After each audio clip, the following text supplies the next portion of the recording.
We're all looking forward to the annual State of the Industry report, and so I'm pleased to introduce Jim Mackey, Senior Vice President, U.S. Region Head of Merck Consumer Care, and the CHPA Chair. Jim, thank you.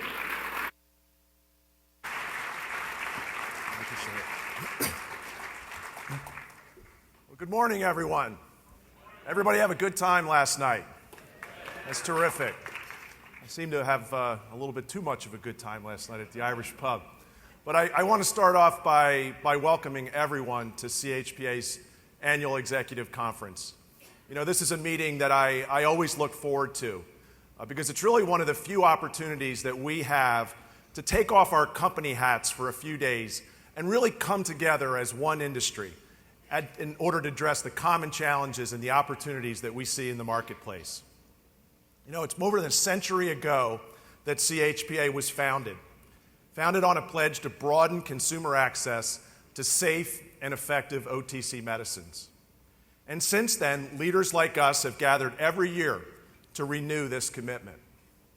Through CHPA, we speak with one voice to advance a collective mission, a mission that's built on a fundamental consumer trust that's been nurtured over time.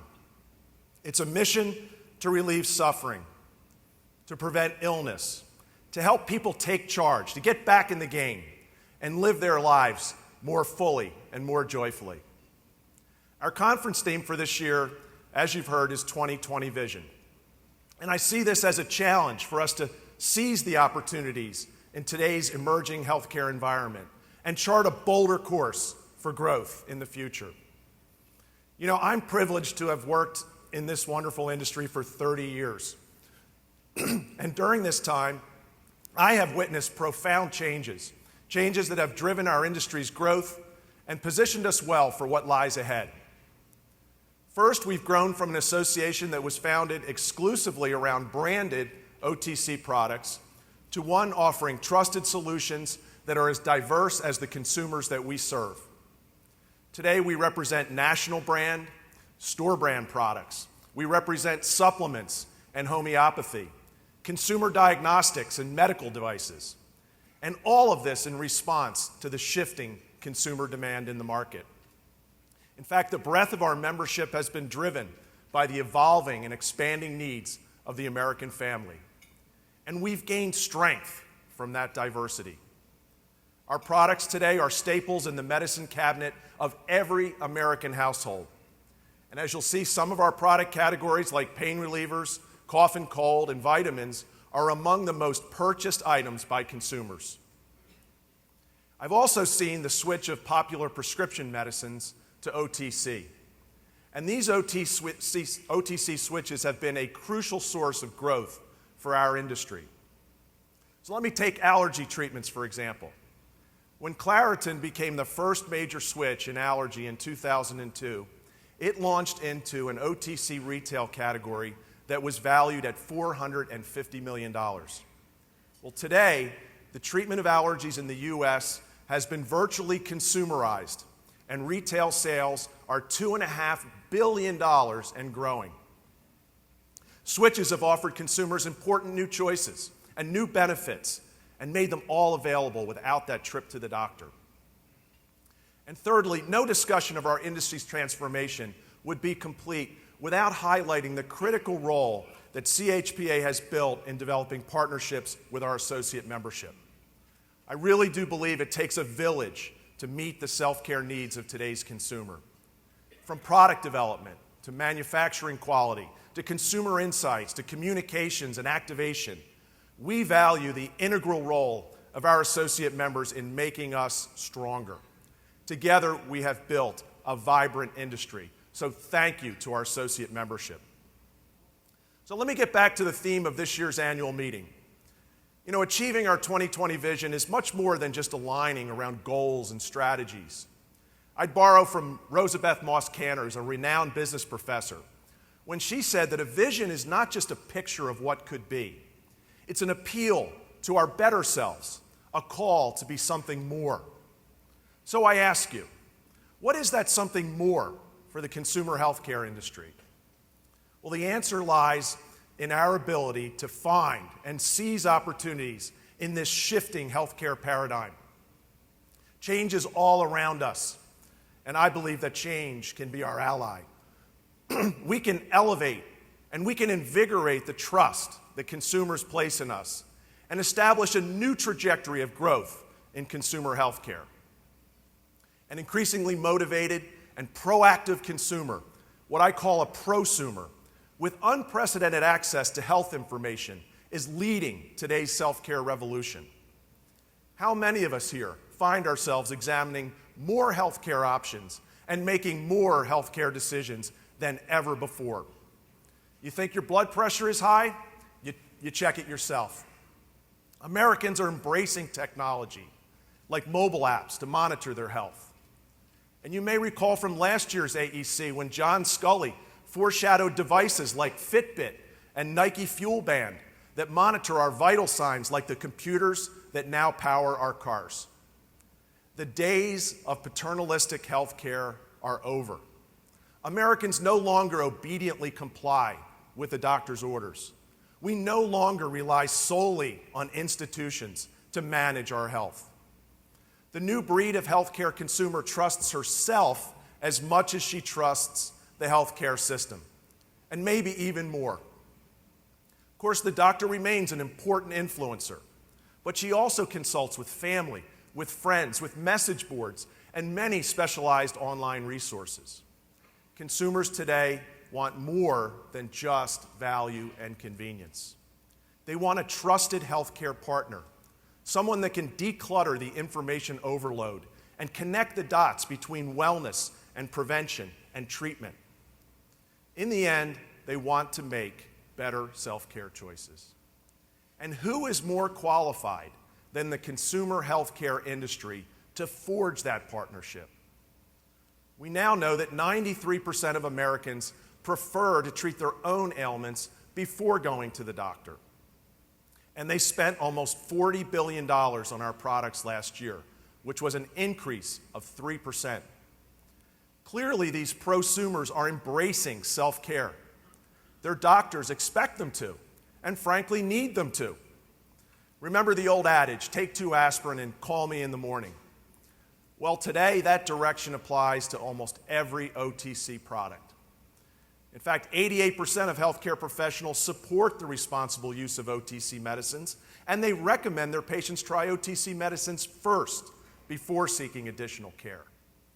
HCPs have said that more than 10% of patient visits could have been avoided through the use of over-the-counter medicines. That's 40 million unnecessary doctor visits each year. Recent studies indicate that in the next 10 years, this country will face a shortage of 50,000 primary care physicians. And by 2016, we know that an estimated 25 million more Americans will have health insurance. These figures are staggering, but they also paint a picture. Waiting rooms are going to be more than just overcrowded. They are going to become a barrier to treatment. So we can establish OTCs as that preferred first-line treatment for an overburdened healthcare system. We can be masters of this disruptive change, and it represents a great opportunity for our industry. Now, at the same time, we must bolster our efforts to inform policymakers and payers about the vital role our products play in delivering healthcare and cost containment. In 2012, CHPA released a landmark study, and what it showed was that OTC medicines save the U.S. healthcare system over $100 billion a year. $100 billion a year. Consider this. The U.S. healthcare system saves almost $7 for every dollar invested in OTC medicines. OTC medicines offer $23 billion in potential productivity improvements, keeping the American workforce on the job. Now, not knowing these irrefutable statements of value, Congress made the ill-advised decision to strike the reimbursement of OTC products from flexible spending arrangements in the Affordable Care Act. And as Scott will tell you in a few minutes, we're working to restore favorable treatment of OTCs with new legislation. But this congressional oversight, I believe, underscores the larger opportunity and the urgent need to better assert our critical role as a healthcare solution. And it's going to take all of us working together to enhance that stature and affect positive change on Capitol Hill. Of course, on the regulatory front, an encouraging development is unfolding for our industry. The FDA is signaling increased openness to RX to OTC switches, including products that address more chronic healthcare conditions. Last year, we saw the approval of 2 new classes of medicines, 2. Of course, at Merck, we received clearance for oxytrol for women, which is the first product for the treatment of overactive bladder. You know, there are 20 million women who suffer from OAB, but only a small fraction of those folks go to the doctor. So offering women an OTC option is a real breakthrough. And later in the year, we saw Sanofi gain approval for Nasacort, the first nasal steroid for the treatment of allergic rhinitis, expanding the range of treatment options that consumers now have to cope with their allergies. So these first-in-class switches, along with the ongoing industry collaboration around switch, reflects the expanded role that FDA envisions for OTC medicines. This is good news. And with many major prescription drugs nearing the end of patent life, there is an opportunity for even more switch candidates. But as I say this, I know some of my colleagues are skeptical about switch. You may view switch as a threat to your shelf space, but in my view, switch products deliver more than just sales for a few companies. They deliver more than opening up new OTC markets. They create a positive halo of credibility for our entire industry. So perhaps the answer is to think of switch as a way to expand the entire OTC aisle. What do you say? I believe we are all very fortunate to be part of this industry at this inflection point in self-care. We are all in the right place at the right time. OTC medicines and dietary supplements are a solution to many of today's modern healthcare challenges. We are a linchpin in managing rising healthcare costs. We can relieve an increasingly overburdened system. And most importantly, we fulfill people's desire to control the quality of life and care that they receive. So let me ask you this question. Are we really content with 3% growth when all these market dynamics point higher? Are we tethered to some conventional way of doing business, or are we challenging the status quo? Do we view disruptive change in healthcare as a threat, or do we see it as an opportunity? I believe the path to higher growth for this industry starts with seeing ourselves as a high-growth business. I must tell you, I was inspired by a recent trip I made to Silicon Valley, where I met with some of our digital thought leaders, many of whom are in our audience today. And what struck me most about these companies was their ability to project an anything is possible mindset, a mindset that breeds innovation and risk-taking. So what is required for us to think that way? It will require, in a word, leadership. Our membership has always excelled at anticipating consumer needs and building brands. But have we defined a clear vision for the broader role of OTC medicines in 2020 and beyond? Capitalizing on the self-care revolution calls for a more assertive brand of leadership, a leadership that positions us to fully exploit the possibilities of the future. Yeah, we'll still compete. Yes, we will still build great brands, but we can also work together, along with CHPA, to create the growth tide that can raise all of our boats. Think for a minute about our success in defending access to pseudoephedrine. This shows me that we can act with one collective voice, and we can act in innovating around a common challenge. Who would have thought that the solution to preserving access to pseudoephedrine would have been in creating an IT system that is now deployed in all 30 states? We did that. But frankly, this is a success of a defensive nature. Imagine if we applied that same ingenuity and went on the offensive. The trends I've highlighted today say higher growth is ours for the taking. We just have to grasp it. I can tell you that the wheels are already in motion.